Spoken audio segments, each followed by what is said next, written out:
안녕하세요 여러분. 오늘 하루도 평안하고 좋은 하루 보내셨죠? 오늘 주님이 우리에게 주신 말씀은요, 사도행전 14장 12절의 말씀 한 절 읽어드리겠습니다. 바나바는 제우스라 하고 바울은 그 중에 말하는 자이므로 헤르메스라 하더라. 아멘. 제우스와 그 아들 신인 헤르메스에 대한 이야기인데요. 제우스와 이제 아들 신인 헤르메스가 사람들이 사는 세상에 이제 시차를 나갑니다.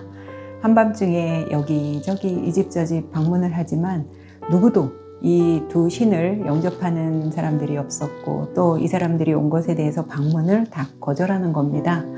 그러다 보니까 밤은 깊어가는데 머무를 곳도 없고 해서 이 두 신이 제우스와 이제 헤르메스가 여기저기 이제 가는데, 어떤 산 기슭의 늪지대에 작은 그 불빛 하나가 이제 새어나오는 것을 보고 이제 그리로 가죠. 거기에는 이제 바우시스라고 하는 농부가 혼자 살고 있었는데요. 이 사람들이 이제 밤늦게 여기저기 이제 헤매 다니는 것을 보고 그 사람들을 자기 집으로 이제 들어오라 그래서 따뜻하게 저녁 식사도 대접을 해드리고 따뜻한 이제 잠자리도 제공을 해줍니다. 그래서 그 다음날 이 제우스와 헤르메스가 이제 자기들이 그 집에서 나와서 자기들이 거하는 곳으로 이제 돌아갑니다. 돌아갔는데 이제 제우스가 어느 날 헤르메스인 아들을 이제 부르죠.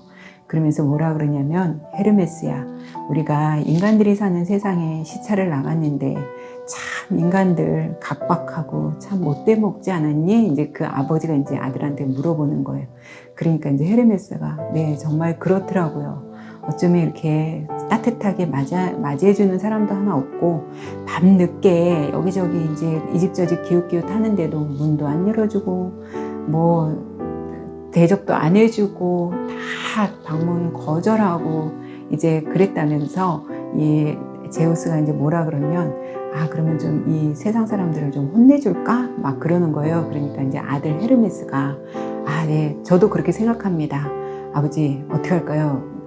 홍수로 이제 이 사람들을 다 쓸어버릴까요? 막 이렇게 하고, 또 뭐 번개를 쳐서 뭐 이 사람들 그냥 다 그 자리에서 다 죽게 할까요? 막 이제 이런 제안을 이제 헤르메스가 하는 거예요. 그러면서 이제 헤르메스가 뭐라 그러냐면, 그런데 아버지, 우리를 따뜻하게 식사도 대접해주고 그래도 잠자리를 제공해줬던 바우시스 농부가 있지 않냐고. 그 사람은 너무 고마웠다고. 그 사람에게는 복을 좀 줘야 되지 않을까요? 이제 이러는 거예요. 그러니까 이제 그 제우스 아버지가 맞다. 그래, 그 사람만이 우리를 따뜻하게 우리를 영접해줬지. 그래, 그러면 그 사람에게 복을 주자. 그래서 이제 바우시스에게는 많은 재물의 축복을 주고 나머지 그 인간 사람들한테는 다 홍수로 싹 쓸어버렸다는, 그래서 바우시스만이 이 두 신에게 축복을 받아서 굉장히 잘 살았다는 어떤 그런 얘기인데요. 오비디우스라고 하는 그 시인이면서 학자의 글에 이제 그리스 신화에 나온 그 이야기를 제가 이제 오늘 해드렸는데요. 여러분들 이제 제가 읽어드렸던 사도행전 14장 12절을 잘 아시는 대로 바나바와 바울이 1차 선교 여행을 하던 곳이었죠. 수리아 안디옥 교회를 나와서 구브로를 지나 바보에 이르러 버가에 가서 막 계속 이 사람들이 선교 여행을 하면서 다닌 곳은 막 철저한 어떤 계획과 선교 전략을 짜면서 오늘 여기까지 했으니까 우리가 이렇게 가자, 이렇게 한 게 아니라, 복음을 전하고 나면 항상 사람들이 두 종류의 이제 사람들로 이렇게 나뉘게 되죠. 이 사람들의 복음이 너무 좋아서 기뻐서 박수치고 찬양하고 하나님께 영광을 돌리는 그런 부류가 있는가 하면, 한쪽 부류에서는 이 사람들이 행하는 어떤 기적이라든지 하나님의 말씀이라든지 이런 거에 대해서 시기하고 질투하고 거짓이라고 비방하고 박해하고 쫓아내고 이제 그런 부류들이 있었습니다. 그런데 늘 이 사람들을 계속 쫓아내고 하는 사람들이 누구냐면 유대인들이에요. 그러니까 이 사람들이 복음을 여기를 하고, 그 다음은 더베로 가고, 그 다음에 루스드라로 가고, 이렇게 한 게 아니라 쫓겨 계속 핍박받으며 쫓겨간 곳이죠. 그런데 이제 루스드라에서 아시는 대로 나면서부터 걷지 못하는 사람을 이제 바울과 바나바가 기도하고 성령님께서 역사하셔서 이제 그곳에서 기적의 치유의 역사가 일어나잖아요. 그 나면서부터 걷지 못하는 사람이 갑자기 걸으면서 막 기뻐 좋아 날뛰는 걸 본 많은 사람들이 바나바와 바울을 어떻게 알아요? 좀 아까 제가 얘기해드린 바나바는 제우스 신으로, 바울은 헤르메스로 이렇게 아는 거예요. 왜 그러냐면 이제 제우스는 신이잖아요. 아까 그 아버지고 헤르메스는 아들이란 말이에요. 근데 이제 신은 자기가 직접 이렇게 말을 하지 않잖아요. 그것을 대변하는 헤르메스가 이제 그것을 신이 말하면 그걸 헤르메스가 이렇게 사람들한테 대변, 어떻게 보면 뭐 신이 말하는 걸 해석해주는 사람으로 이제 말하는 거죠. 그런데 이제 바나바는 외모가 좀 준엄하고 나이도 지긋이 들었고 뭐 좀 외모도 괜찮았던 것 같아요. 근데 바울은 외모가 그렇지 좀 않다고 제가 몇 차례 말씀드렸죠. 뭐 저도 실제 바울을 본 사람은 아니지만 이제 학자들이 글을 써놓은 거 보면 바울의 외모는 굉장히 좀 이렇게 좀 안 좋았던 것 같아요.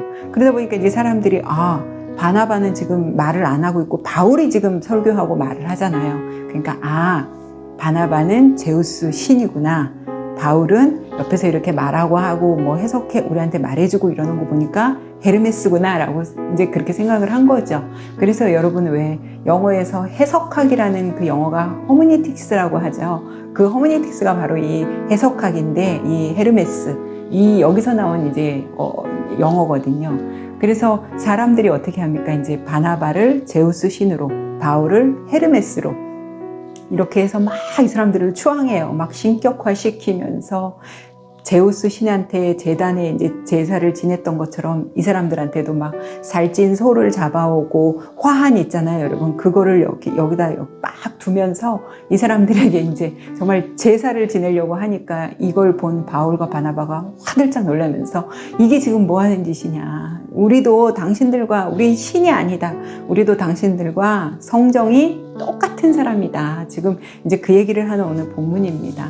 결국 바나바와 바울이 이 사람들에게 전하는 건 뭐예요? 하나님의 진리를 제대로 알지 못하고 하나님의 나라를 알지 못하고 삶의 가치를 모르는 영적으로 어두운 사람들에게 너희들의 정말 참 진리의 빛 대신 예수 그리스도를 이 사람들에게 알고자 하여 인도하고자 하여 이렇게 쫓겨다니면서 박해를 받고 핍박을 받고 계속 쫓김당하지만 계속 이들에게 전하고자 하는 게 뭐예요? 예수 그리스도의 복음을 전하려고 하는 거죠. 그러니까 영적으로 이렇게 어둡고 하나님의 진리에 대해서 잘 모르면 이 사람들을 계속해서 이 루스라라는 이곳은 또 제우스 신을 섬기는 그런 지방이잖아요. 그러다 보니까 어떤 기적을 행하고 이런 걸 보면 그 사람들이 정말 진짜 참신 제우스인 줄 알고 착각했다는 거죠. 그래서 여러분 우리가 늘 진리에 깨어 있어야 하고요. 정말 우리에게 진리의 빛 대신 예수 그리스도가 누구신지에 대해서 여러분 정확히 아셔야 어떤 누가 와서 우리에게 어떤 기적을 행한다고 해서 이 사람이 정말 예수님인가? 우리 그럴 일이 일어날 일도 없겠지만 우리가 정말 진리를 정확히 제대로 알아야 되고 진리의 빛, 참 빛 되시는 우리 예수 그리스도를 우리도 잘 알아야 되고 우리가 남에게 전할 때도 정확하게 잘 전달을 해줘야 합니다. 그래서 이런 불상사가 더 이상 나오지 않게 해야겠죠. 그래서 오늘 제가 제우스와 헤르메스에 대한 그 그리스 신화에 나오는 얘기를 해드리면서 성경에 또 루스라 지방에서 그렇게 사람들이 바울과 바나바를 제우스와 헤르메스로 이렇게 오해하는 이런 일을 이제 제가 빗대어서 여러분들에게 설명해 드렸는데요. 오늘 잠드시기 전에 진리의 빛 대신 예수 그리스도를 내가 얼마만큼 제대로 알고 있나 여러분 한번 생각해보고 주무시기 바랍니다. 오늘도 편안하고 좋은 밤 되세요. 우리는 내일 뵙겠습니다.